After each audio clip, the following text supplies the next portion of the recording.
Gracias. Bueno, y damos paso ya a la última presentación de la mañana, a cargo del doctor Josep Quer, del Laboratorio de Enfermedades Hepáticas del Instituto de Recerca de Vall d'Hebron de Barcelona. Gracias. Bien, en primer lugar, agradecer a la AEH y a los organizadores de este curso por haberme invitado a participar. Y si aparecen las diapositivas, yo hablaré del uso de la secuenciación masiva en la enfermedad hepática. Veo que no está...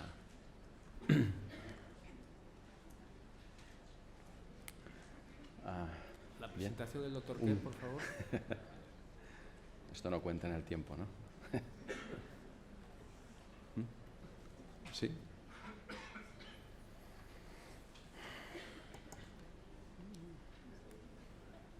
Vamos a esperar. Bien.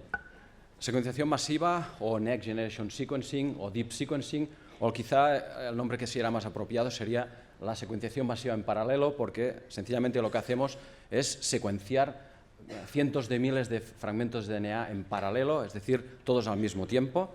Las plataformas Illumina, el 454 de Roche, el Ion Torrent y con menos éxito el Solid. Se tardaron 13 años en completar toda la secuenciación del genoma entero por secuenciación clásica.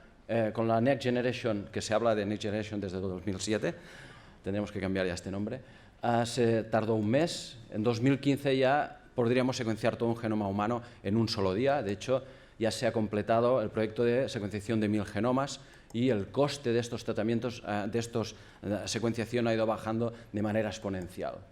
Bien, un caso clínico para ver la aplicación de la secuenciación masiva. 3 pacientes que reciben órganos de un mismo donante, los 3 murieron por enfermedad febril a las 4 o 6 semanas después del trasplante. Todos los test de análisis de agentes infecciosos fue negativo y aquí entonces se aplicó la secuenciación masiva.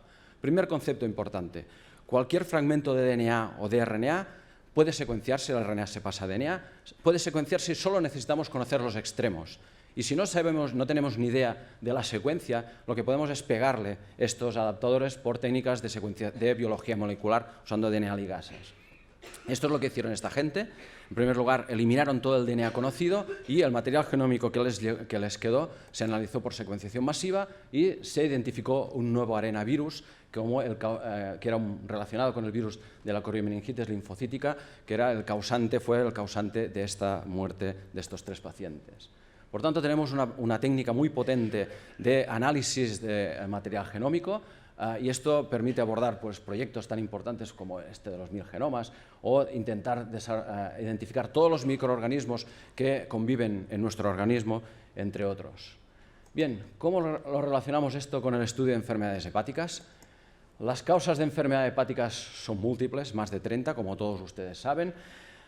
Y en los objetivos principales de la investigación, el diagnóstico y seguimiento de los pacientes es intentar buscar firmas moleculares que nos permitan la estratificación del paciente, tengan valor prognóstico, permitan la selección del mejor tratamiento o la identificación de marcadores de severidad o estados de enfermedad. Si nos centramos en la parte de la búsqueda de la firma genética, lo primero que se nos ocurre es, bueno, vamos a buscar mutaciones en el genoma que puedan estar relacionados con un fenotipo concreto. En este caso, vamos a hablar de enfermedad hepática. Cuando hablamos de esto, nos referimos tanto a mutaciones, cambios de nucleótido, inserciones y deleciones, cambios en el número de copias de genes, reordenamientos. Por ejemplo, aquí tenemos esta revisión donde hace hincapié en el hepatocarcinoma, hace hincapié de estas firmas genéticas que tienen que ver con la prognosis o que permiten en otros casos la clasificación o la decisión terapéutica y también incide en el uso del deep sequencing para este tipo de estudios. Bien, pero además tenemos el ambiente nos está modificando el genoma. ¿Cómo? Metilándolo, con lo cual está silenciando un gen, o desmetilándolo, con lo cual lo activa. Por tanto, que tengamos una mutación no indica que se vaya a expresar. Aquí tenemos algún ejemplo. Por ejemplo, el abuso de alcohol o la infección puede cambiar esta firma epigenética y esto podría tener un papel también otra vez en hepatocarcinogénesis. O este estudio en el que se analiza el DNA del virus de la hepatitis B integrado en el genoma y en los casos de hepatocarcinoma se observa cómo se metila todos los genes del virus de hepatitis B, excepto el X. O sea que esto indicaría que el X se está expresando, algo tiene que hacer. Además, una vez todos los genes que se vayan a expresar, va a dar lugar a un transcripto de RNAs mensajeros. Con splicing diferencial puede dar lugar a otros del mismo gen, puede dar lugar a diferentes RNAs. Además, tenemos los long non-coding RNAs o los microRNAs que se ha descrito que están también relacionados con enfermedad hepática. Después, además, estos RNAs van a expresarse a proteína, esta proteína puede afectar al DNA y además, para acabarla de complicar, tenemos el metaboloma. Es decir, que cuando intentamos relacionar el genoma con un fenotipo, estamos trabajando con un sistema altamente complejo y que va a requerir de la integración y el manejo de gran cantidades de datos, de aquí la bioinformática, el papel tan importante que tiene. Y la secuenciación masiva, ¿dónde la situamos? Pues en este nivel. Nos va a permitir obtener información de todo el genoma o, si seleccionamos unos genes concretos, de estos genes, podemos obtener información del epigenoma. Las nuevas plataformas de secuenciación permiten, a la vez que secuencian, detectar cambios epigenéticos y también podemos tener información de todo el transcriptoma entero o de algunas partes de este transcriptoma. Bien, si dibujamos en este workflow que va desde el paciente con su residente en el pie de cama hasta el informe final, la secuenciación masiva ocupa el lugar que ocupa. Es un lugar importante, pero tan importante es la preparación de la muestra como la secuenciación masiva, como el análisis que se haga de toda esta información para dar lugar al informe. Además, aquí no podemos olvidar un paso fundamental, es el diseño experimental, la selección de los mejores pacientes y de los controles que nos permitan comparar. Y, sobre todo, también de la obtención de la muestra. No es lo mismo analizar todo el material genómico que aislamos de una biopsia, donde podemos tener, por ejemplo, células tumorales con células adyacentes o células sanas mezcladas, que analizar cada una por separado. El mensaje aquí sería que para obtener toda esta información, esto requiere de trabajos con equipos multidisciplinarios. Bien, si volvemos otra vez a las causas de enfermedad hepática y nos centramos en firma genética, además aquí tenemos que añadirle el efecto que puede tener la microbioma, como se está viendo tanto en la hepatitis alcohólica como no alcohólica, y después entramos en el tema de los virus. Los virus de hepatitis, como ustedes saben, son una de las causas principales de daño hepático, y los virus tienen algo muy particular, y es que la distancia entre genoma y fenotipo es muy corta. Esto es un caso real. Esta es la secuenciación mayoritaria que encontramos en el virus de un paciente antes del tratamiento con un inhibidor de NS5A, y esta es la secuencia que nos encontramos cuando se produce el fallo terapéutico, un simple cambio de nucleótido. Y esto da lugar, esto es la posición 93, da lugar a un cambio de aminoácido. Este simple cambio de aminoácido tiene una afectación directa sobre el fenotipo porque sencillamente este subtipo, esta mutación, es resistente a Daclatasvir, Ledipasvir o Umbitasvir.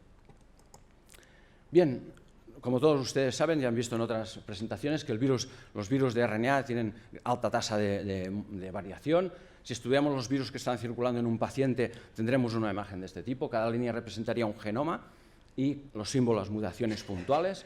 Y esta diapositiva, el mensaje es que si nosotros realizamos una secuenciación tipo Sanger, lo que vamos a obtener es una sola secuencia, y esta secuencia va a ser la secuencia consenso, que se obtiene de situar en cada nucleótido el nucleótido más representativo. Aquí las mutaciones solo podríamos verlas si están por encima de un 25%.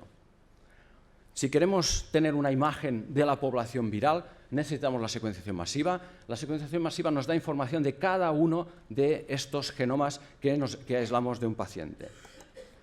Bien, mucha gente igual cuando hablas de cuasiespecies piensan, bueno, que ya desconectan, pero quizá no estamos tan lejos los virus de otros temas en daño hepático.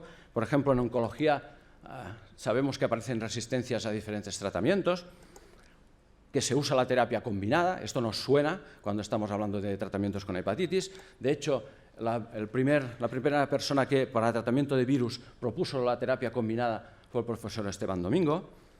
Y de hecho, cuando tratamos estos sistemas O sea, el virus de hepatitis C y la oncología lo que tenemos en común es que son sistemas altamente variables y la terapia combinada es lo más adecuado. Incluso hay gente que se atreve a hablar de cuasi especies en cáncer. Centrándonos en hepatitis C, tenemos todo un arsenal de inhibidores. Irán viendo durante estos días la gran eficacia de la respuesta virológica sostenida que conseguimos con combinaciones de estos inhibidores, pero no podemos olvidar que cerca de entre un 5 y un 10% de estos pacientes van a fallar. 50.000 pacientes tratados, un 10% son 5.000. Y el problema está en que la mayoría de estos pacientes, cuando se produce el fallo terapéutico, se seleccionan mutaciones de resistencia y estas mutaciones de resistencia frente a un inhibidor son cross-resistentes frente a otros inhibidores de la misma familia. Por tanto, la mejor manera de prevenir la emergencia de variantes de resistencia es eliminar el virus en el primer tratamiento y para eso necesitamos contar con criterios objetivos que nos permitan buscar el tratamiento más adecuado para cada paciente. Esto va a requerir, estos criterios van a depender del virus, del paciente, evidentemente de las combinaciones de inhibidores que podamos usar. Respecto al paciente no voy a entrar en detalle, estos son los datos más importantes. Y respecto al virus, los datos fundamentales o más importantes son el subtipo, la presencia de mutaciones de resistencia. Aquí tienen ustedes una cita, una revisión muy reciente a quien le interese el tema, y la presencia de infecciones mixtas. Les recomiendo la visita del póster 94 de José Antonio del Campo, que habla sobre este tema. La secuenciación masiva nos permite obtener toda esta información y, de hecho, desarrollamos un proyecto financiado por el Mineco que nos permite, hemos obtenido una metodología que nos permite, basada en secuenciación masiva, que nos permite identificar los 67 subtipos, detectar las infecciones mixtas y, además, estudiar mutaciones de resistencia. Esto fue un trabajo en colaboración de todos los miembros del programa 2 de hepatitis virales del CIBER de enfermedades hepáticas y digestivas, en colaboración con ABL y con Roche. Y, de hecho, lo que hemos hecho es trasladar una metodología desarrollada en un laboratorio de investigación básica a un laboratorio de diagnóstico, concretamente liderado por el doctor Francisco Rodríguez Frías, y unos datos que hemos obtenido. Bien, lo que hemos hecho en principio es todos los pacientes que tenían que ser genotipados los hemos subtipado durante todo el último año por secuenciación masiva y, por tanto, lo que tenemos es la imagen de la prevalencia de hepatitis C, de subtipos, en la población general. Esta es la imagen de subtipos. Aquí interesante, tenemos este 5% de otros, que si lo ampliamos, vemos cómo el perfil de subtipos en nuestra área geográfica es más complejo de lo que preveían las técnicas de baja resolución. Esto es un test complementario a los test de genotipado que tenemos en los laboratorios de diagnóstico clínico. Interesante aquí el 1% de infecciones mixtas. Además, hemos realizado algunos trabajos en colaboración, como este, en colaboración con el grupo del doctor Xavier Forns y el doctor Mallolas, estudiando hepatitis agudas en hombres que hacen sexo con hombres coinfectados por HIV, y vemos cómo el perfil de prevalencias es completamente diferente al que nosotros detectamos en población general, y esto tiene un impacto en política sanitaria, porque no es lo mismo, como ustedes saben, tratar un 4D o un 1A que un 1B, que son los subtipos que tienen mejor respuesta al tratamiento. También realizamos estudios de resistencia, no voy a entrar en detalle, nos permite, por ejemplo, este caso de fallo de acatasvirso-fosbuvir, nos permite detectar el perfil y, por ejemplo, aquí vemos cómo no hay resistencias en S3, esto ya puede dar una pista al clínico qué inhibidores puede usar. Sí que ha desarrollado mutaciones de resistencia a NS5A y algunas mutaciones en NS5B. Bien, por tanto, la secuenciación masiva nos permite identificar los 67 subtipos, identificar las infecciones mixtas, desarrollar el perfil de resistencias a inhibidores y estudios epidemiológicos. Bien, 2016. ¿Qué va a pasar en 2016?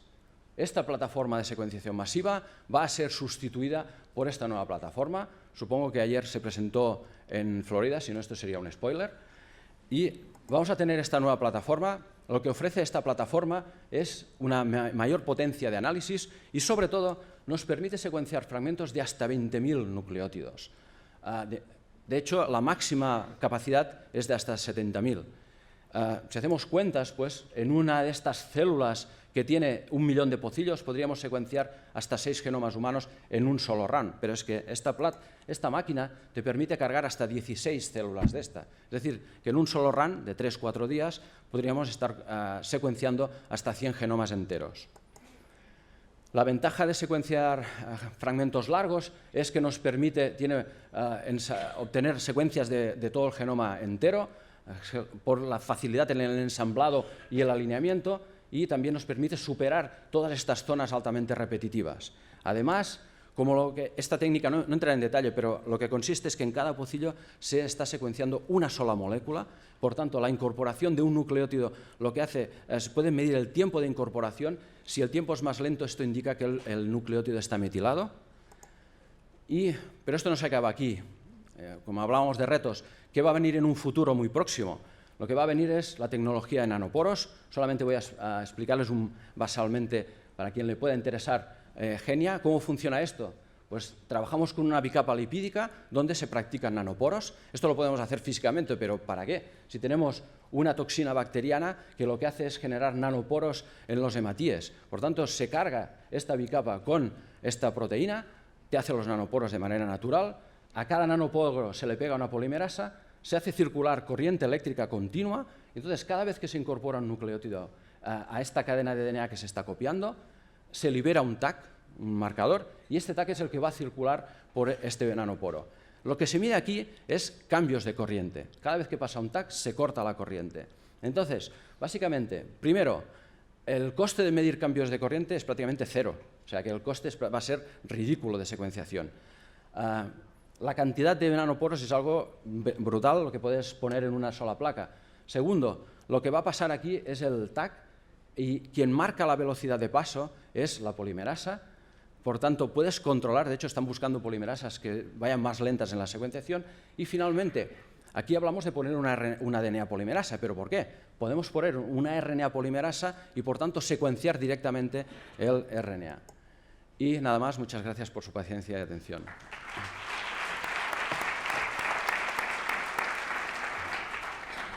Gracias, Josep. ¿Alguna pregunta? Doctor Esteban, por favor.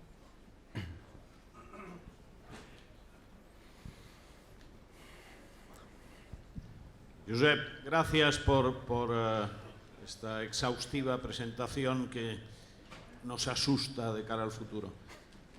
Una precisión. Cuando tú eres más efectivo o más preciso haciendo secuenciación, cuando haces Next Generation, identificas muchísimas mutantes, pero que tienen una escasa repercusión clínica. Cuando tú utilizas una secuenciación más débil, population sequencing, detectas más o menos las variantes que están en un 20%, es decir, muchas menos, pero en cambio con más trascendencia clínica. Yo te pregunto, como clínico, a mí me da igual que tú seas capaz de identificar millones y millones de mutaciones. A mí lo que me interesa es que me digas cuáles son trascendentes desde el punto de vista clínico. Vale.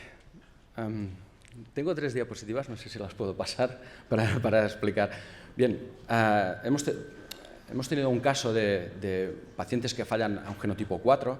Se ha analizado el estudio, se analizó por secuenciación Sanger, y la secuenciación Sanger te da el resultado de las mayoritarias. Normalmente la diferencia entre si está al 20%, una mutante o no, a veces no queda muy claro. Nosotros lo realizamos por secuenciación masiva y veíamos cómo alguna de estas mutaciones de resistencia, genotipo 4D, por ejemplo la Y93H, resulta que no era mayoritaria. Bueno, da igual. Resulta que representaba la mutación de resistencia cuando nosotros la analizamos, que es en un punto al final, al acabar el tratamiento, no era el 100%, sino que representaba solo el 60%, la mutación de resistencia. Si tú esto lo realizas por secuenciación, aquí no llega más allá, da igual. Si esto lo realizas por secuenciación masiva, puedes identificar este 60%, puedes ver el mutante minoritario que está, este mutante de resistencia que es minoritario, en la población cuando el Sanger no te lo permite ver. Y además te permite ver otra cosa la secuenciación masiva. Ves secuencias individuales. Las mutaciones de resistencia no suelen ir nunca solas, sino que van en el mismo genoma, van asociadas a mutaciones compensatorias o a otras mutaciones de resistencia. Y esto tiene un impacto muy importante. Una mutación de resistencia sola puede tener un valor de resistencia bajo, la otra también, pero cuando están en conjunto, la resistencia entonces es mucho más grande y es una resistencia real contra el inhibidor que te puede impedir un tratamiento con este inhibidor que has usado.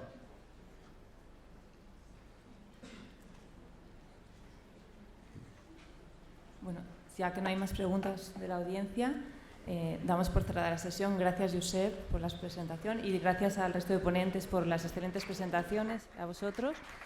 Habrá una pausa hasta las 10:20 en la que continuará el curso. Muchas gracias.